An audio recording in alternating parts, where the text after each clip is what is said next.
کوئٹہ میں مجلس فکر و دانش کے زیر اہتمام محکمہ ٹرانسپورٹ حکومت بلوچستان اور بیوٹم یونیورسٹی کے اشتراک سے بلوچستان میں ٹرانسپورٹ سیکٹر کا مستقبل اور معاشی ترقی کے موضوع پر ڈائیلاگ اور سیمینار کا انعقاد کیا گیا، جس میں صوبائی وزراء، صوبائی سیکریٹریز اور پروفیسرز، ماہرین ٹرانسپورٹ سمیت طلباء اور طالبات نے شرکت کی۔ مقررین نے خطاب کرتے ہوئے کہا کہ بلوچستان ہر لحاظ سے، آپ اگر سندھ سے بھی اپنے آپ کو کمپیئر کریں، سندھ سے بھی بہت پیچھے ہیں۔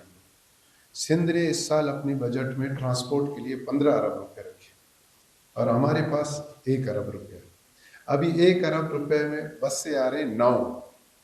ابھی اس ٹائم سی ایم صاحب نے، ظہور صاحب والوں نے، سب دوستوں نے یہ اعلان کیا کہ 100 پہلے بسوں کی بات تھی، پھر 50، پھر 25، آخر یہ ہوا کہ 10 بسیں تربت میں چلائیں گے۔ ابھی 1 ارب میں آ رہی 9 بسیں۔ ہم حیران ہیں کہ تربت میں کیا چلائیں اور کوئٹہ میں کیا چلائیں۔ تو آخر میں ہم لوگوں نے یہ فیصلہ کیا کہ ہم 5 بسیں 9 میں سے چلائیں گے کوئٹہ سٹی میں اور 4 بسیں چلیں گے وہاں پر تربت میں۔ آپ یقین جانیں کوئٹہ کے لیے کم سے کم 50 بسوں کی ضرورت ہے۔ اچھا، میں مختصراً یہ گزارش کروں گا کہ ظاہر ہے نقل و حمل جس کو ہم اردو میں کہتے ہیں یا ٹرانسپورٹیشن، یہ انسانی زندگی کے ساتھ منسلک وہ ہے۔ جب پہلے ایجاد نہیں ہوا تھا تب بھی پرندوں کا بھی ذکر ہے، کشتیوں کا بھی ذکر ہے، اور ہم تو بہرحال وہ امت ہے یا وہ قوم ہے جس نے معراج کا سفر کیا ہے کہ ہمارے ہاں جو پورا سسٹم ہے وہ ایسا لگتا ہے کہ جس طرح یہ سویا ہوا ہے، اور ہم نے حالانکہ ظاہر ہے مجھ سے مراد لے رہے ہیں، ہر جگہ اپنے اپنے زندگی ہمارے اسی سے روا چل رہی ہے۔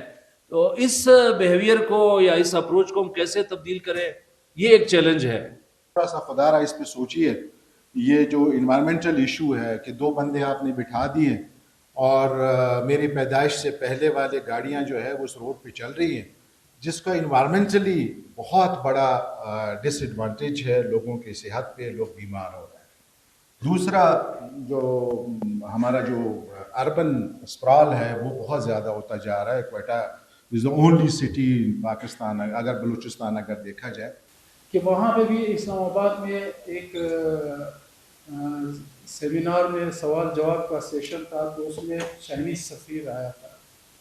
تو ہمارے ذہنوں میں بھی یہ سوالات تھے اس ٹرانسپورٹیشن کے بارے میں۔ کچھ لوگ کہہ رہے تھے کہ یہ پاکستانی ٹرانسپورٹ کریں گے، تو ہمیں بہت مایوسی ہوئی، اور بعد میں اس کا جو شیڈول آیا، اس کو جو ہم نے دیکھا، اس میں واقعی وہ شرائط ایسے رکھے گئے تھے جو کسی پاکستانی ٹرانسپورٹ کے بس میں نہیں ہے۔ مقررین کا مزید کہنا تھا کہ گرین بس سروس کا اجرا کوئٹہ کی عوام کے لیے خوشگوار احساس کا آغاز قرار دیا جا سکتا ہے۔ ٹرانسپورٹ انجینئرنگ کی تعلیم اور تحقیق اور نصاب و نظام تشکیل دینے کا فیصلہ کیا جائے تو زیادہ بہتر طور پر معاشرتی اور معاشی ترقی اور خوشحالی اور اطمینان لانے کے وسیلے پیدا کیا جانا ممکن ہے۔ Wash news, Quetta, Balochistan.